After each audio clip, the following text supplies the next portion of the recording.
Hey, I'm back. This is Chandler for Melda Production, and today I just want to show you the random features in Melda Production software. I'm going to use Empower Synth, but actually this pertains to most plugins because they have these modulators, and inside they have random modulators. Previously, I did a deep dive on the LFOs, and today I want to do that on the random feature. This one maybe I don't go as deep because there's not as much there, but I think lots of people don't realize this is there and they don't realize how powerful this is and everything it can do. So let's go over it. I'm going to use just this here. Let's just use a saw wave because it's easier. And we'll use a filter here like this. Move this up here, turn the resonance down a bit. And what we're going to do is just modulate our filter with the modulator here. So to do this, we need to open it up. You see here we have our LFO, but we also have this random here. This is what we're going to talk about. First things first, let's assign this frequency to modulator 1. I'm going to click Learn. You could use Clear and Learn, but let's just use Learn here. I'll move this up here. And this will be our range. And when you're done, just turn it off. You can open it up and click Enable here to get it started, or just click this little light here, and this turns it on. Now we have this. You can set your range here to whatever you want. I think I went over this before, but this will be the minimum here value and maximum. You can also set it by up and down and use the depth, and this will be the center, and this will determine how far up and down it goes. Full range, up only, this will go up from this value. Down only, go down from this value, and interval, which is what we had set here. So set that to whatever your liking is. Now that we're on here, what's going to happen is when I push a button, it's going to start moving randomly, like this.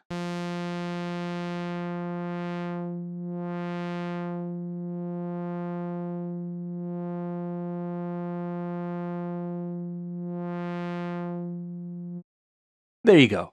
That's what it does. So instead of moving like an LFO or an envelope, it just randomly moves up and down, which is cool. You can do lots of things with that. This is kind of extreme. You might be like, why would I want to move a frequency like that? And you usually don't. You don't want to move like a filter like that normally. But there could be some cases like some pads. You probably wouldn't want to be so extreme like that. Maybe limit the range. But there are some cool things you could do like that with that if you wanted to do let's say some ambient work or an interesting evolving pad. So let's get into it here. Under the random, you see we have the mode, we have a few different parameters here, and then you have these buttons here and the projection.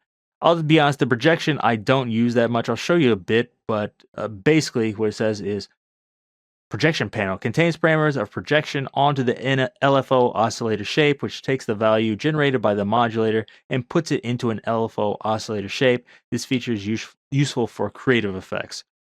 Basically takes this random and kind of puts it on the LFO. I don't use it that much, but you can try it out and see if it's for you. I don't want to talk about this too much because I don't think it's that useful, I think. But the other parts are. So let's talk about the first part here, LFO modulation. This basically lets you use the LFO with the random at the same time. If I move it all the way to the right, it's just going to be the LFO shape, like this.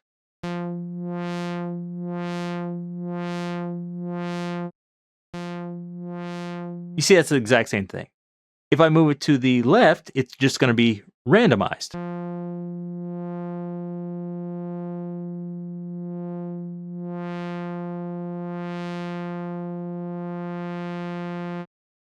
But I can put it in the middle where it's following the LFO shape a bit, but it's also randomizing it a bit also, like this.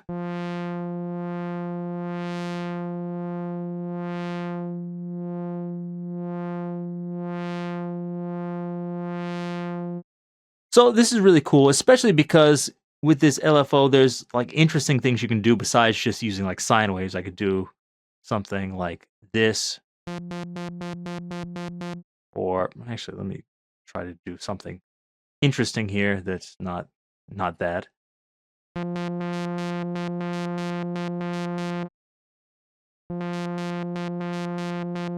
If I want to take that and have like some randomness, I can move it like this.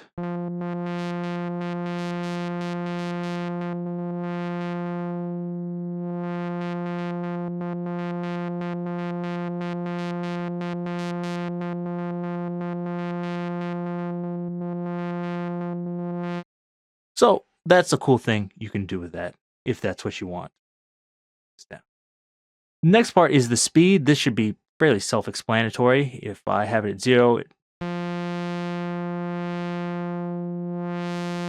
but I can move it up, so like this.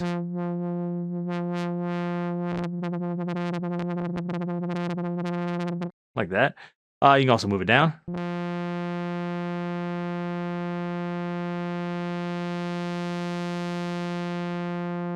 I recommend just setting this by ear, whatever feels right. It goes like fairly extreme also.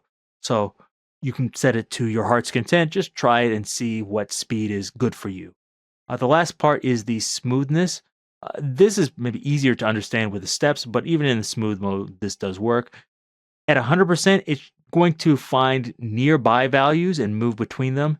At 0%, it will jump from like the lowest extreme to the highest extreme fairly easily. So here.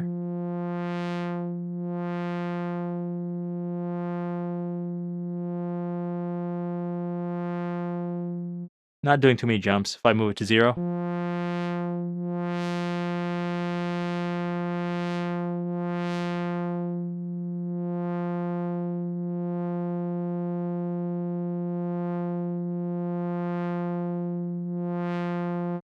So basically, I adjust the bias of how much it's going to jump from large values. 0%, you're going to get lots of large jumps from small values to large values.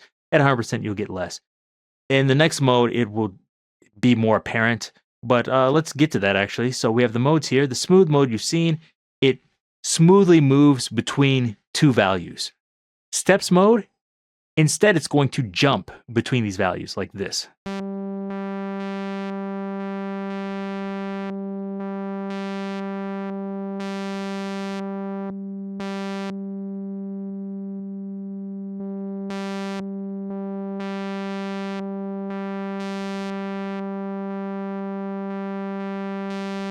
Like that. I can move the speed up as well.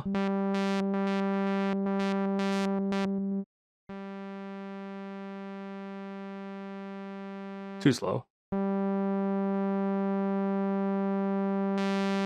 Like that.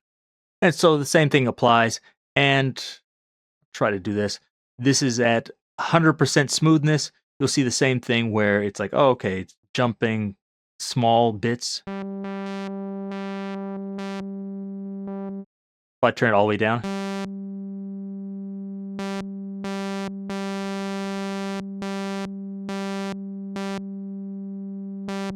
You see here, it's only jumping between 0 and our maximum value. So it's much more apparent in the steps here.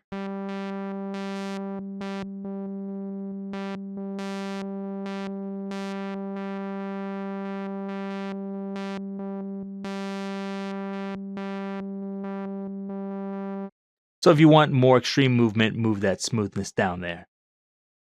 And the last one here is the change on MIDI note. This one is also very useful. What this will do is each time I hit a note, it's going to choose a different value. But when I hold the note, it won't actually move like this. Change notes. Actually, I'm using the same note every time. I can change notes like this.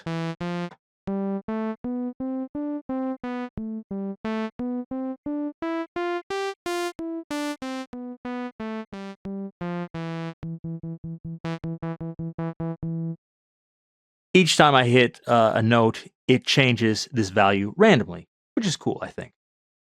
Now, let's talk about these other things down here. The first one is synchronized to LFO. And what this is going to do is the speed is going to be synced to this LFO value. So now it's at 1%, and listen to what it does.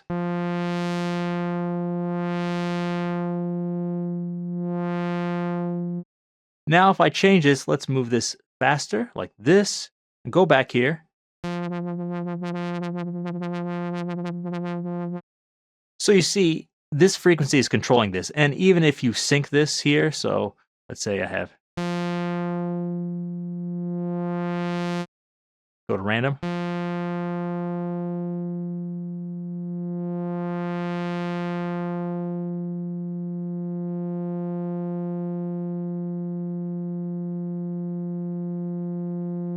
it's moving at that speed. If I wanted to go faster, I could just do this.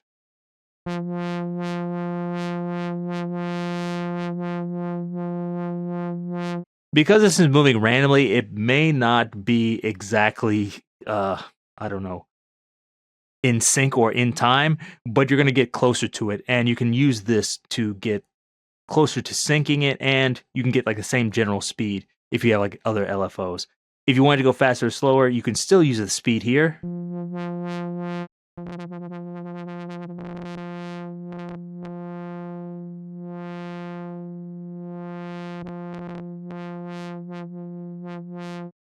There we go. Now the next one, each target different. Basically, what this does is it lets you change this so not every parameter will move the same way. Right now, if I had two filters going on and I filter one and filter two, they would both move in sync. I'll show you a way to do this. Let's not use the filter. Let's try this. I'm going to click clear and learn, and let's move the sense up for this here. And let's do oscillator 2. We'll set it the same way. Click learn, move the sense up here. So now we have two oscillators moving the exact same way. So even though this should be random, listen to how it sounds.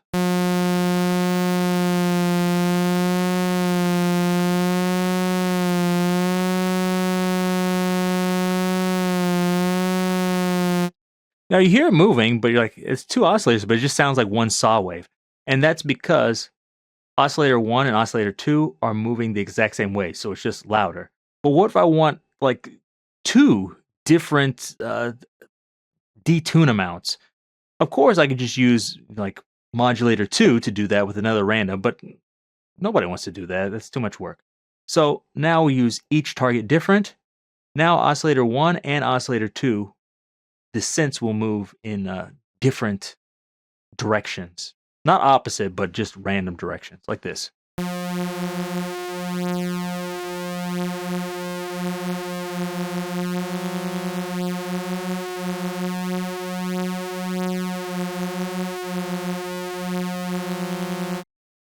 So you can hear they're actually detuning, which is what maybe you want. I don't know. I shouldn't say you want that. You may or may not want that, but that's what it does. And the last one is true random. You might be like wondering, like, isn't this random? This seems random, but this actually isn't technically random. When you have this off, what will happen is it will give you something that's not an LFO shape that repeats, but it's not actually random, which is good and bad. The bad thing about it is like, okay, it's kind of like a repeating shape or something. The good thing about that is if you have a song or something and you use this, if it sounds good, you're like, this is exactly what I want.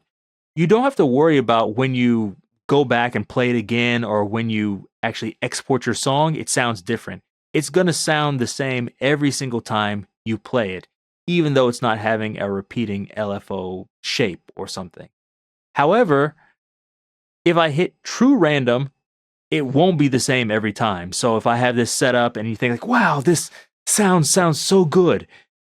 The next time you play it back with true random on, you're going to get something completely different. The next time, you're like, actually, it didn't sound good that time. It sounded better the first time. So that's the kind of good thing and bad thing.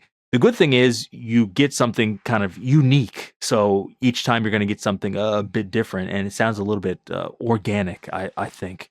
But it kind of depends. This is off by default. So by default, every single time it'll sound the same. So if you come up with something good, just leave it there. If you think, you know what, I want to experiment to have something unique and one of a kind, turn on true random like that.